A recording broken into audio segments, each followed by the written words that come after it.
Hello guys and welcome back to the channel or welcome to the channel. Today we are going to cover the difference between compiler and interpreter. इस video में हम difference भी कर लेंगे और इस difference के through compiler होता क्या है और इंटरप्रेटर क्या होता है दोनों को इंडिविजुअली भी कवर कर लेंगे. So let's get started. So our first basis of difference is the input कि कंपाइलर में क्या इनपुट जाता है और इंटरप्रेटर में क्या इनपुट जाता है. तो कंपाइलर जैसा कि हमने प्रीवियस वीडियो में भी डिस्कस करा था कि कंपाइलर पूरा प्रोग्राम एज अ होल लेता है एज अ इनपुट, उसको ट्रांसलेट करता है एंड देन पूरे प्रोग्राम एज अ होल का ही आउटपुट देता है.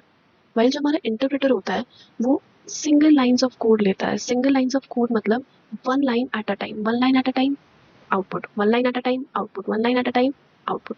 That is how the interpreter works. So compiler पूरा प्रोग्राम लेता है as an input and interpreter takes single lines of code.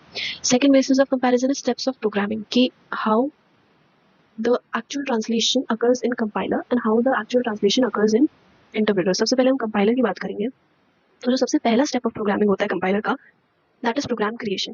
Programme creation का मतलब होता है कि लॉजिक कोड, मतलब जो भी आपके प्रोग्राम का लॉजिक है, एल्गोरिथम है, उसको आप कोड में कन्वर्ट करो, which is done by obviously the programmer. Second step is compiler पूरे सोर्स कोड को, सोर्स कोड होता है जो कोड प्रोग्रामर लिखता है हाई लेवल लैंग्वेज में, पूरे सोर्स कोड को चेक करेगा, रीड करेगा, एनालाइज करेगा कि कहीं उसमें कोई इनकरेक्ट स्टेटमेंट तो नहीं है. और अगर कोई इनकरेक्ट स्टेटमेंट मिल गई तो कंपाइलर एरर थ्रो कर देगा और वहीं पे रुक जाएगा, मतलब एग्जीक्यूशन नहीं करेगा कोड का. अभी ये सिर्फ हमारा ट्रांसलेशन पार्ट है, अभी हम एग्जीक्यूशन पे नहीं आए.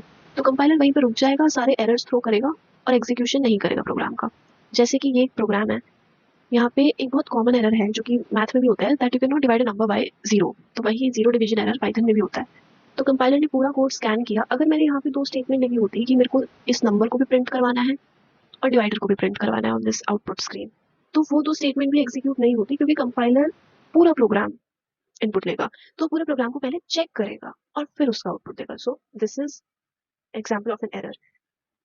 थर्ड स्टेप, अगर जीरो एरर है, अगर कोई भी एरर नहीं है, तो अब कंपाइलर सोर्स कोड को ऑब्जेक्ट कोड में कन्वर्ट करेगा. अभी ऑब्जेक्ट कोड क्या होता है वो हम आगे जाके पढ़ेंगे.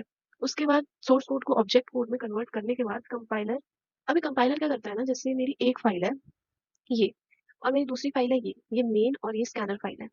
मैंने मेन फाइल के अंदर अपनी स्कैनर फाइल यूज कर रखी है, तो कंपाइलर अलग अलग जगह पे इसको कंपाइल करेगा कि मेन फाइल अलग कंपाइल होगी और स्कैनर फाइल अलग कंपाइल होगी. फिर एंड में जाके लिंकर के थ्रू ये दोनों फाइल एक दूसरे से लिंक हो जाएंगी या ये दोनों फाइल एक दूसरे से वापस जुड़ जाएगी और एक executable file dot E file compiler create करता है. विंडोज के केस में डॉट ई फाइल क्रिएट करता है जो फाइल एग्जीक्यूट होती है.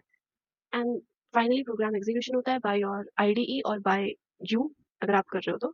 सो that is how the compiler works. These are the steps of programming of a compiler. Interpreter में आते हैं. इंटरप्रेटर के दो स्टेप्स होते हैं. पहला step is creation of program and second step is execution of source statements one by one. इसमें compiler वाले स्टेप्स इसलिए नहीं होते हैं क्योंकि एक एक करके, अगर एक पहली लाइन में अगर आपका एनकाउंटर हो गया एरर, तो पहली लाइन ही नहीं रन करेगा. दूसरी लाइन में हो गया तो पहली लाइन तो रन होगी बट दूसरी लाइन रन नहीं होगी. सो दिस इज एक एक करके, this is how an interpreter works. The third basis of comparison is object code. I give you a guess. अभी हमने जो स्टेप्स ऑफ प्रोग्रामिंग करे उनके बेसिस पे हमारे और बहुत डिफरेंशिएशन के बेसिस बनते हैं. तो ऑब्जेक्ट कोड हमने कुछ पढ़ा था, तो guess and answer in the comment section. तो कंपाइलर में हमारा ऑब्जेक्ट कोड, जैसा कि हमने पिछले बेसिस में पढ़ा था, क्रिएट होता है और इंटरप्रेटर में हमारा कोई ऑब्जेक्ट कोड क्रिएट नहीं होता. Third fourth basis of comparison is running time. अब मैं आपको एक और गेस दूंगी. आपने देखा कि कंपाइलर के प्रोग्रामिंग स्टेप्स कितने ज्यादा है और इंटरप्रेटर के सिर्फ दो प्रोग्रामिंग स्टेप्स है, तो रनिंग टाइम किसमें ज्यादा लगता होगा? अगर आप एकदम क्लियर बैकग्राउंड से आ रहे हैं तो आपको लग रहा होगा कि कंपाइलर में ज्यादा रनिंग टाइम लगता होगा क्योंकि कंपाइलर में ज्यादा प्रोग्रामिंग स्टेप्स है. बट ऐसा नहीं होता. ऐसा इसलिए नहीं होता क्योंकि कंपाइलर का running time is faster because वो सारा कोड रन कर देगा एक बार में अगर कोई एरर नहीं है तो. वहीं स्लोअर इंटरप्रेटर का इसलिए होता है क्योंकि वो line by line by line by line by line by line काम करता है. सो इवन दो कंपाइलर के प्रोग्रामिंग स्टेप्स इंटरप्रेटर से ज्यादा होते हैं, running time of compiler is faster than that of interpreter. Fifth basis of comparison is output. कि output क्या देगा? जो कंपाइलर होता है वो intermediate machine code as an output देता है. जैसे कि हमने देखा कि डॉट ई फाइल हमें मिल रही थी, तो पूरे हमारे सोर्स कोड का इंटरमीडिएट मशीन कोड हमें मिलेगा. वेराज जो इंटरप्रेटर होता है वो कोई मशीन कोड जनरेट ही नहीं करता है, इंटरमीडिएट तो एटलीस्ट नहीं करता है क्योंकि हमारा लाइन बाय लाइन कंपैरिजन चलता रहता है उसमें. The next basis is error. Compiler जो होता है, कंपाइलर कंपाइलिंग के थ्रू ही सारे एरर वार्निंग डिस्प्ले कर देता है. तो अगर आपके कोई एरर है तो आप उस प्रोग्राम को रन ही नहीं कर सकते हैं unless and until you fix those errors, ठीक है। वेयरएज जो इंटरप्रेटर होता है वो लाइन बाय लाइन काम करता है, तो वो हर स्टेटमेंट को रीड करेगा, उसका एरर अगर हुआ तो देगा, अगर नहीं हुआ तो वो चलता रहेगा चलता रहेगा चलता रहेगा। तो वो रुकेगा कब? जब वो कोई एरर एनकाउंटर करेगा। ये हमारे कंपाइलर के एरर का एग्जाम्पल है और ये हमारे इंटरप्रेटर के एग्जाम्पल का, सॉरी, एरर का एग्जाम्पल है।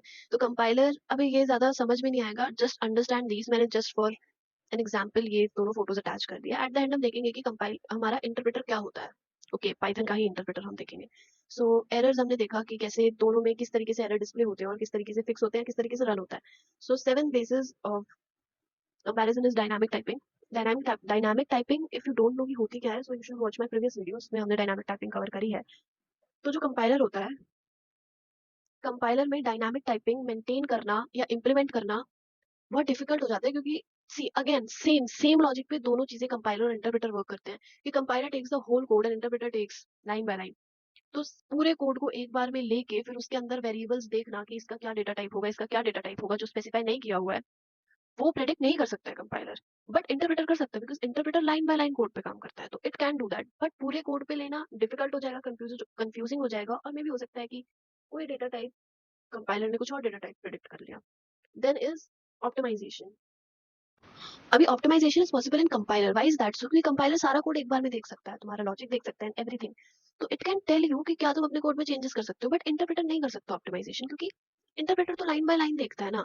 अब उसने पहली लाइन देखी, it can may be tell you to optimize that line, but उसके बाद की लाइन तो उसने देखी नहीं है ना, तो एंटायर कोड का ऑप्टिमाइजेशन तो पॉसिबल है ही नहीं, क्योंकि वो लाइन बाय लाइन काम कर रहा है। कंपाइलर में पॉसिबल है क्योंकि वो एंटायर कोड पे ही काम कर रहा है।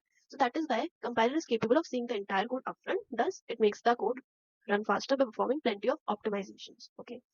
Next is advantage. अभी हम दोनों के एक एक एडवांटेज देखेंगे। कंपाइलर का एडवांटेज होता है कि एग्जीक्यूशन टाइम कम होता है, क्योंकि प्रोग्राम ऑलरेडी हमारा मशीन कोड में ट्रांसलेट हो जाता है। अगर याद होगा तो इंटरप्रेटर हमारा नहीं मशीन कोड में प्रोग्राम को ट्रांसलेट करता है, वेरएज इंटरप्रेटर, इंटरप्रेटर का एग्जांपल ये है कि ये बहुत इजी टू यूज होते हैं, because line by line execution होता है। अभी हम देखेंगे, जस्ट एक बेसिस और बच गया, and then we will see what an interpreter looks like. Okay, so 10th basis is disadvantage of both of them. Compiler, अगर आपको प्रोग्राम को चेंज करना है तो आपको सोर्स कोड पे वापस जाना पड़ेगा, whereas in interpreter only computer with the corresponding interpreter can run the interpreter programs। अभी ये जो डिसएडवांटेजेस हैं, ये दोनों के एक एक ना मेन डिसएडवांटेजेस हैं, ये दोनों कनेक्टेड नहीं है, ठीक है। तो कंपाइलर का एक डिसएडवांटेज ये है कि जो हमने पढ़ लिया ऑलरेडी, कि सोर्स कोड पे आपको वापस जाना पड़ेगा प्रोग्राम को चेंज करने के लिए। इंटरप्रेटर में सोर्स कोड जैसा कुछ नहीं होता है। क्यों नहीं होता है वो भी हम अभी देखेंगे when we will see an actual interpreter, Python interpreter। Okay, so interpreter में क्या होता है, इंटरप्रेटर का एक डिसएडवांटेज क्या होता है कि अगर आपके सिस्टम में इंटरप्रेटर है आपकी पर्टिकुलर लैंग्वेज से रिलेटेड, तो ही आप इंटरप्रेटर यूज कर सकते हो, नहीं तो आप नहीं कर सकते हो। सो नाउ लेट्स सी, जो हम बार बार कह रहे थे कि एक हम देखने वाले हैं इंटरप्रेटर का एग्जांपल। सो मैंने इंटरप्रेटर यूज किया है with the help of CMD. वैसे तो पाइथन का आइडियली भी यूज कर सकते हो, बट ब्लैक स्क्रीन देखने में कूल लगती है तो मैंने कैसे यूज कर लिया। तो मैं इसमें कुछ बेसिक पाइथन स्टेटमेंट्स लिखूंगी, राइट। मैंने लिख दिया प्रिंट दिस। सी, मेरे पास ऑप्शन ही नहीं आया कि मैं अगली लाइन में कुछ लिखूं, वो statement as it is print हो गई। वेर एज मैं कुछ ये लिखूं, ये स्टेटमेंट एरर थ्रो करेगी, तो यहाँ पे एरर आ गया। So this is how an interpreter works, N interpreter looks like. Now this is my Python का आईडीएलई, जो पाइथन आईडी प्रोवाइड करता है। इसमें भी सेम चीज होगी कि मेरे को अभी सेकंड लाइन लिखने का ऑप्शन ही नहीं आएगा, जब मैं एंटर हिट करूंगी तो यही लाइन का मेरे पास आउटपुट आ जाएगा। बट अगर मेरा एरर है तो मेरा इंटरप्रेटर यहीं पे रुक जाएगा। यहीं पे रुक जाएगा मतलब यहीं पे एरर थ्रो कर देगा। So this is what an interpreter is. Let's see again कि इंटरप्रेटर कैसे काम करेगा जब मैंने एक पूरा सोर्स कोड दिया है। तो this is known as a Python shell and this is known as a Python script. यहाँ पे बेसिकली आप लाइन बाय लाइन देते जाओगे और वो आपका आउटपुट आता रहेगा, and this is basically a script कि आप पूरा प्रोग्राम लिख सकते हो। तो अगर मेरा यहाँ पे कंपाइलर यूज होता तो मेरा ये प्रोग्राम कभी रन ही नहीं होता, यानी कि मेरी जो ये स्टेटमेंट है ये कभी रन ही नहीं होती, जो कि यहाँ पे दिख रहा होगा कि ये स्टेटमेंट रन हो रही है। मैंने प्रिंट करवाया A and B which is 10 and 0 और ये हो रहा है, बट जैसे ही मेरा इंटरप्रेटर इस वाली स्टेटमेंट पे आया, उसने एक एरर थ्रो कर दिया which is zero division error. तो that is how an interpreter works. Thank you guys, that's all for today. Make sure to like, comment, share, and subscribe. I'm sorry I'm a bit slow because I'm new to this. Alright, bye, take care.